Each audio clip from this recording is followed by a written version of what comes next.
Hello everyone, class six students. जैसा कि आप जानते हैं कि आज आपका मुझे रेशियो और प्रपोर्शन कराना है।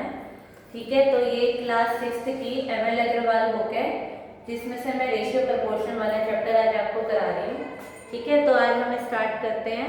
हमने रेशियो प्रपोर्शन के बहुत बेसिक से सम हमने कर लिए थे। आज हम इसकी वर्ड प्रॉब्लम स्टार्ट करते हैं। पहले हम एक बार रेशियो प्रपोर्शन का बहुत अच्छे से बेसिक देख लेते हैं, थोड़ी सी आपकी भी रिवीजन हो जाएगी। ठीक है, थोड़ा सा हम बेसिक देख लेते हैं पहले।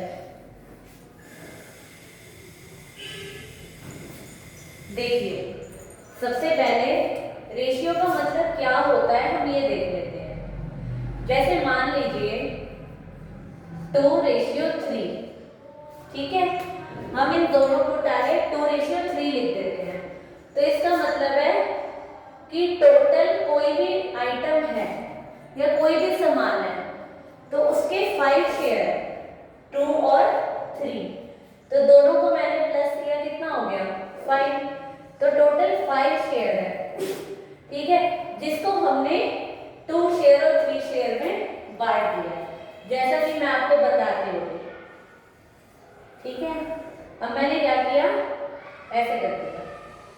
ठीक है, अब ये पूरे ना 5 शेयर है। ठीक है, मैं अभी आपको, ठीक है, पूरे 5 शेयर है। मैंने क्या किया, ये देखो, ये 2 शेयर और ये 3 शेयर। ठीक है, तो मैंने इन शेयर को 2:3 में डिवाइड कर दिया। अब 2:3 में डिवाइड करने पे क्या हो गया, टोटल तो 5 ही रहेंगे, लेकिन अब मैं इसको क्या लिख सकती हूँ, इसको मैं लिख सकती हूँ, ये 5 शेयर में से कितना शेयर है 2, तो 2/5। और इसको मैं क्या लिख सकती हूँ, ये 5 शेयर में से कितने शेयर है 3, तो इसको मैं लिख सकती हूँ 3/5।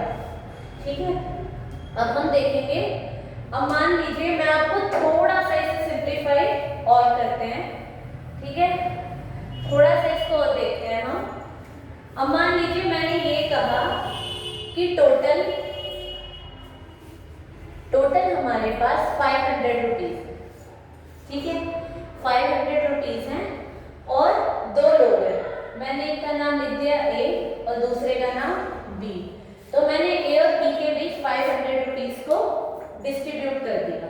ठीक है, 2:3 में मैंने डिस्ट्रीब्यूट किया। तो अगर मैं ए का शेयर निकालूंगी तो मैं क्या करूंगी, सबसे पहले आप ऐसे लिखिए ए और बी, दोनों के नीचे दोनों को प्लस करके लिखा। ठीक है, इनटू में 500 आपने दोनों में लिखा। लेकिन जब आप ए का शेयर निकालोगे तो क्या लिखोगे ऊपर 2, और जब आप बी का शेयर निकालोगे तो ऊपर क्या लिखोगे इधर 3।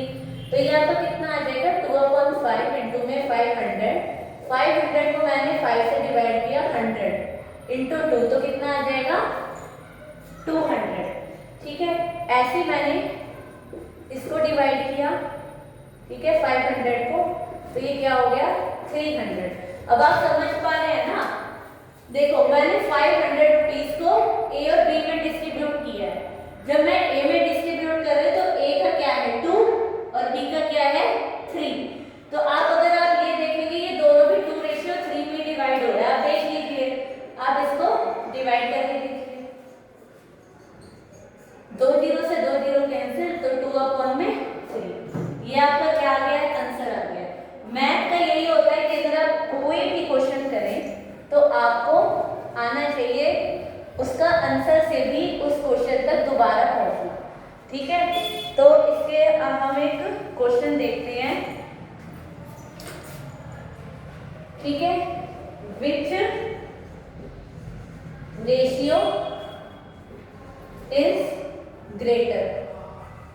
इस टाइप के क्वेश्चन बहुत आते हैं एग्जाम में, 5:6 और 7:8। ठीक है, इन दोनों में से कौन सा ग्रेटर है। ठीक है, हमें ये बताना है विच रेशियो इज ग्रेटर, 5:6 बड़ा है या 7:8 बड़ा है। ठीक है, तो हम कैसे करते हैं, सबसे पहले हमने इसको फ्रैक्शन में लिख लिया 7/8। ठीक है, अब आप ये देखिए मुझे क्या करना है, मैं कैसे अज्यूम कर पाऊंगी मैं कैसे पता कर पाऊंगी कि मुझे ये बड़ा है या ये बड़ा है? या तो मैं डिवाइड करके देखूं, लेकिन डिवाइड करके देखने पे आप पॉइंट पे कब तक करोगे? कई क्वेश्चन ऐसे होते हैं बहुत ज्यादा पॉइंट में चले जाते हैं, ठीक है। तो इससे अच्छा डेसिमल तक लाने से अच्छा हम क्या करते हैं, हम दोनों का डिनोमिनेटर सेम कर देते हैं। दोनों का डिनोमिनेटर कैसे सेम करेंगे? जब हमारे पास इन दोनों का एलसीएम होगा। एलसीएम मतलब क्या होता है? Least common multiple. ऐसा मल्टीपल, सबसे छोटा मल्टीपल जो दोनों के टेबल में है। तो एलसीएम निकालते कैसे हम? मैंने लिखा 6 और इधर लिखा 8, दोनों को 2 से डिवाइड किया, 2 3 जा 6, 2 4 जा 8। फिर मैंने 2 से डिवाइड किया, 3 तो डिवाइड होगा नहीं, तो मैंने 4 को किया, अगेन 2 से किया, अगेन 3 से। तो मैंने 2 इंटू 2 इंटू 2 इंटू 3, तो एलसीएम क्या हो गया? 2 2 जा 4, 2 जा 8, 3 जा 24। तो एलसीएम क्या आ गया यहाँ पे? 24। मैंने क्या करा? 24 को, अब मुझे इसको भी 24 बनाना है, इसको भी 24 बनाना है। अब हमेशा याद रखिए फ्रैक्शन में अगर जो चीज यहाँ पे मल्टीप्लाई होगी तो वो यहाँ पे भी मल्टीप्लाई होगी। कोई भी डिजिट यहाँ पे डिवाइड होगी तो यहाँ पे भी डिवाइड होगी। तो मैं इसको 24 कैसे बना सकती हूँ? 4 से मल्टीप्लाई करके। और इसको 24 कैसे बना सकती हूँ? 3 से मल्टीप्लाई करके, ठीक है। तो 5 4 जा 20 हो गया और 6 4 जा 24, और इधर क्या हो गया? 7 3 जा 21, 8 3 जा 24। अब हमारे पास कौन सा है डिजिट? कौन सा बड़ा है? ये वाला बड़ा है, ठीक है। आपको देखना है ना 21 20 से ग्रेटर है। जब 21 20 से ग्रेटर होगा तो इसका मतलब हमारे पास कौन सा बड़ा डिजिट है? 7/8 इज ग्रेटर। मैं आंसर रेशियो में लिखती हूँ ना, तो रेशियो क्या है? 7/8 इज ग्रेटर देन 5/6, ठीक है। इस टाइप के मैं 2 क्वेश्चन आपको और नोट डाउन करके दे रही हूँ, आप अपना ट्राई कीजिएगा। सेम टू सेम ऐसी है, कोई दिक्कत वाली बात नहीं है, ठीक है। विच ratio is greater? Which ratio is greater, ठीक है। तो इसका पहला क्वेश्चन है 3/4 और 2/3। सेकंड क्वेश्चन है 11/21 और 15/20, ठीक है। अब मैं इसके एक बार फोटो ले लेती हूँ ताकि आप लोग कर सकें।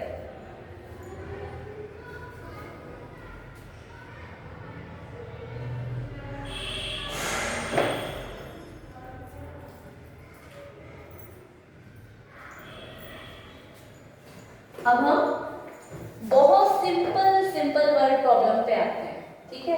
बहुत सिंपल वर्ड प्रॉब्लम है, आपको कोई भी दिक्कत नहीं होगी, बस आपको समझना है धीरे धीरे। रेशियो प्रोपोर्शन चैप्टर एक ऐसा चैप्टर है, बहुत इजी है, बस उसका मेथड समझना, कोई ज्यादा टफ नहीं है, ठीक है। जैसे मैंने अगला क्वेश्चन लिखा द लेंथ, ठीक है, and breadth of the rectangular path, ठीक है। लेंथ और ब्रेड्थ रेक्टेंगुलर पाथ की कितनी दे रखी है?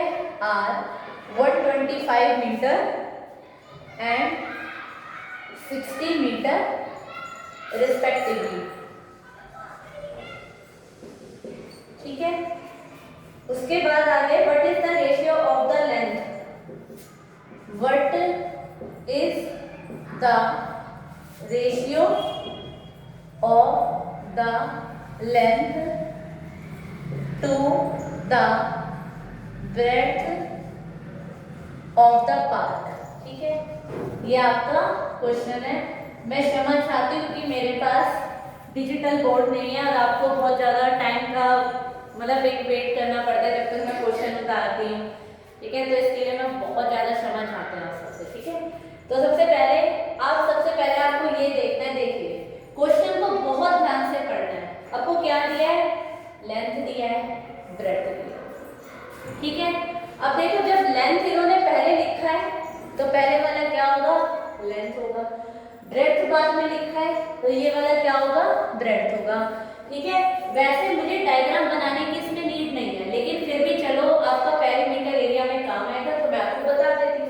रेक्टेंगल की प्रॉपर्टीज आपको पता है क्या होती है, अपोजिट साइड हमेशा इक्वल होती है।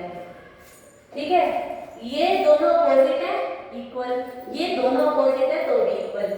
मान लीजिए ये 10 है तो ये भी 10 होगा, ये 4 है तो ये भी 4 होगा। ठीक है, और प्रॉपर्टीज क्या होती है, चारों एंगल 90 डिग्री के होते हैं, रेक्टेंगल की प्रॉपर्टीज होती है। तो इसमें इन्होंने हमेशा ध्यान रखिएगा, हमेशा जब भी रेक्टेंगल आएगा तो जो बड़े वाले डिजिट होगी वो हमेशा लेंथ होगी, क्योंकि आप जब पढ़ोगे ना पेरीमीटर एंड एरिया तो आपका काम है, इसलिए आप ध्यान रखना। ठीक है, तो लेंथ हमारी कितनी दी है, 125 मीटर। ठीक है, तो सबसे पहले मैंने लिखा लेंथ ऑफ रेक्टेंगल लिख लीजिए, रेक्टेंगुलर पार्क लिख लीजिए, आपकी मर्जी है, कोई दिक्कत वाली बात नहीं है। ठीक है, मैंने रेक्टेंगल लिख दिया। उसके बाद ब्रेड्थ, ठीक है, मैंने ब्रेड्थ लिखी इसकी। ठीक है, ब्रेड्थ कितनी है, 60 मीटर। अब ध्यान से देखिएगा, यहाँ पे गलती करते हैं, मतलब बहुत बच्चों को कंफ्यूजन है कि छोटे वाला पहले लिख देंगे, बड़े वाला बाद में लिख देंगे, कि हम ऐसा करते हैं इसको पहले लिख देते हैं इसको बाद में लिख देते हैं, मतलब उनको थोड़ी सी दिक्कत रहती है इस मामले में। तो हम क्या करते हैं, हम पढ़ते हैं पहले what is the ratio of the length to the breadth. जब लेंथ टू द ब्रेड्थ आ गया इसका मतलब लेंथ पहले आएगा और ब्रेड्थ बाद में आएगा। ठीक है, तो ratio of length to the breadth. ठीक है, मैंने लिख दिया 125 मीटर अपॉन में, क्योंकि उसने पहले लेंथ बोला फिर ब्रेड्थ बोला। ठीक है, अब मैं दोनों को डिवाइड कर देती हूँ। ठीक है, अब मुझे दिख रहा है कि दोनों 5 से डिवाइड हो गए। ठीक है, मैं दोनों को 5 से डिवाइड कर देती हूँ। ठीक है, अच्छा बहुत बच्चों को ये कंफ्यूजन रहती है कि हम कैसे पता करें कि डिवाइड होगा नहीं होगा, तो आप इन दोनों का HCF निकाल लो। HCF निकालना आता है ना सबको, बहुत ईजी है, एक बार हम देख लेते हैं। ठीक है, 125 को मैंने अंदर रखा, ठीक है, 60 को मैंने, आप हमेशा बड़े वाली डिजिट अंदर रखोगे और छोटे वाली बाहर। अगर आप इसको इससे डिवाइड करोगे तो कितना आ जाएगा, 120। यहाँ पर क्या बचा, 5। अब क्या होगा, जो पहले आपका डिवाइजर था, पहले जो आपका डिवाइजर था जिससे आप डिवाइड कर रहे थे, वो नेक्स्ट टर्म में डिविडेंड बन जाएगा।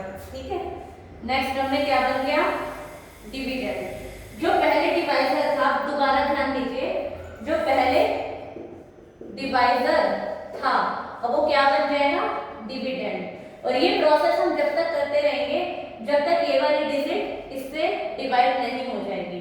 अब यहाँ पर तो डिवाइड हो रही है तो इसलिए मैंने ये कर दिया। ठीक है, तो हमारा क्वेश्चन यहीं पे समाप्त हो गया, खत्म हो गया।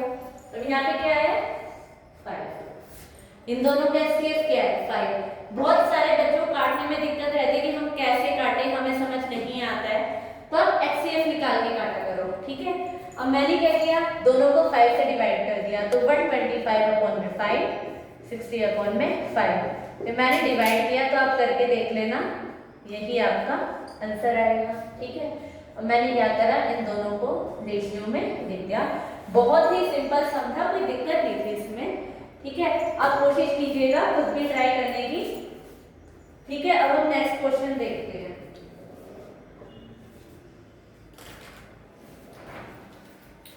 ठीक है, अब हम नेक्स्ट क्वेश्चन देखते हैं।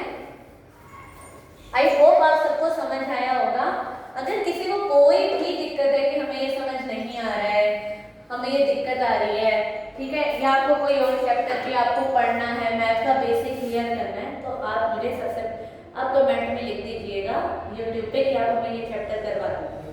ठीक है, तो मैं आपको वो चैप्टर करवा दूँगी। ठीक है, अब हम नेक्स्ट क्वेश्चन देखते हैं। थोड़ा सा वो लेवल अब क्वेश्चन का अलग करेगा। ठीक है, the population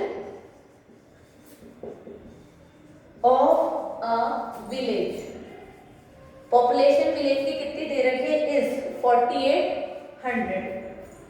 if the number of females is the number of females is, कितनी है नंबर ऑफ फीमेल्स हमारे पास? 2160, ठीक है। फाइंड द रेशियो,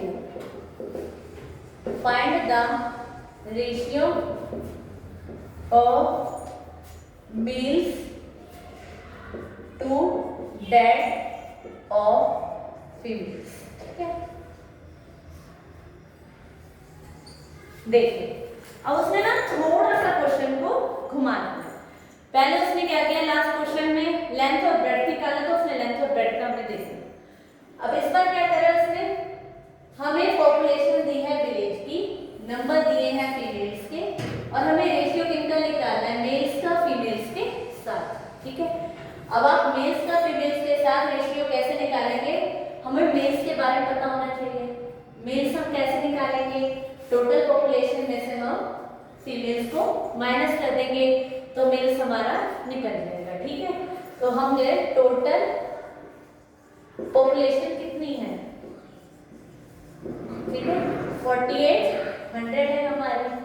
उसके बाद फीमेल्स कितने हैं, नंबर ऑफ फीमेल्स लिख लीजिए, फीमेल्स लिख लीजिए, आपकी अपनी मर्जी है, मेन हमें कंसेप्ट समझ आना चाहिए, ठीक है। तो फीमेल्स कितने हैं, 2160। अब हम मेल्स कैसे निकालेंगे, टोटल पॉपुलेशन में से फीमेल्स माइनस करेंगे तो मेल्स हमारा निकल ही जाएगा। 10 में से 6 गए 4, 7 में से 1 गए 6, 4 में से 2 गए, ये हमारे दोनों मेल्स आ गए, ठीक है। अब ये मेल्स और ये फीमेल्स। अब आप क्वेश्चन को आगे पढ़िए, उसने क्या बोला, find the ratio of males to that of females. जब males to that of females बोला, इसका मतलब मेल्स पहले आएगा और फीमेल्स बाद में आएगा, ठीक है। तो सबसे पहले हम ऐसे लिख देंगे, ratio of males to that of females, ठीक है। अब मेल्स कितने हैं, 2640 और फीमेल्स कितनी हैं, 2160। सबसे पहले तो ये कट कर दो सीधा, ठीक है, आगे समझ में, कट कर दो, ठीक है। अब हमें देना है, मैं इसको ऐसे लिख सकती हूँ, मुझे नहीं लगता इसमें कोई दिक्कत है, मैंने दोनों को ऐसे लिख दिया, ठीक है। अब मुझे दोनों का एचसीएफ निकालना है, ठीक है, मैं एचसीएफ निकाल देती हूँ, लेकिन मैं आपको एक नया मेथड बताती हूँ, 4 की डिविजिबिलिटी बताती हूँ, ठीक है। देखो जब भी हमें ये देखना है, ये डिजिट वैसे तो 2 से भी डिविजिबल है, लेकिन हम जानबूझ के देखेंगे। जानबूझ के क्यों देखेंगे, क्योंकि हमें ये देखना है लास्ट के 2 डिजिट हम सीधा डायरेक्ट 4 से काटेंगे तो हमें क्वेश्चन बहुत ज्यादा इजी पड़ेगा, ठीक है। तो हमने ये देखा 4 की डिविजिबिलिटी क्या होती है, आपको कितने भी बड़े डिजिट आ जाए, कितने भी बड़े डिजिट, या तो लास्ट के 2 डिजिट 0 होने चाहिए या लास्ट के 2 डिजिट 4 से डिविजिबल होने चाहिए। मान लीजिए मेरे पास नीचे 16 है, मैं इसके आगे 1 2 लगा दूं, 3 लगा दूं, 4 5 6, कितने भी डिजिट हो जाए, अगर 16 4 से डिवाइड है तो पूरा ही डिजिट 4 से डिवाइड है, और अगर लास्ट में 2 0 है तो मान लीजिए पीछे 2 0 लगे हुए हैं, आगे आप कुछ भी लगा दो, डजंट मैटर, आपको सिर्फ पीछे के 2 डिजिट या तो 0 दिखने चाहिए या 4 से डिविजिबल दिखने चाहिए, ठीक है। तो मैंने देख लिया ये 4 से 64 भी डिविजिबल है, ठीक है, और 16 भी डिविजिबल है। मैंने दोनों को डिवाइड कर दिया 4 से। हम क्वेश्चन में नए नए मेथड की छोटी छोटी चीजें आपके नोट कीजिएगा कि 4 की डिविजिबिलिटी क्या होती है, सबकी अलग होती है, ये नहीं आप समझो 3 की भी यही है, 8 की भी यही है, 9 की नहीं, सबकी अलग अलग होती है, ठीक है। ठीक है, मैंने 4 6 जा 24, 4 6 जा 24, ठीक है, फिर 4 से डिवाइड किया,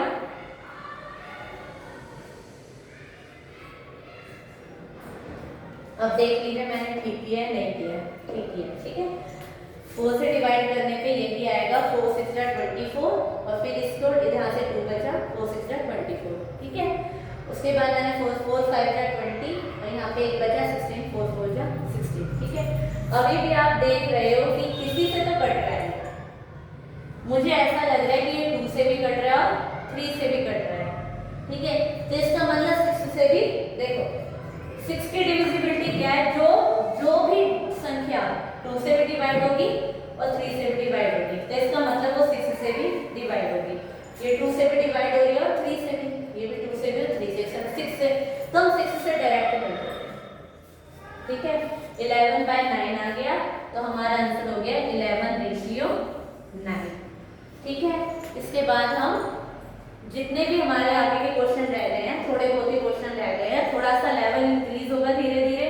ML अग्रवाल बुक है, कंसेप्ट भी थोड़े इसमें टफ होते हैं, तो हम इसके बाद के क्वेश्चन अगली क्लास में करेंगे। Thank you.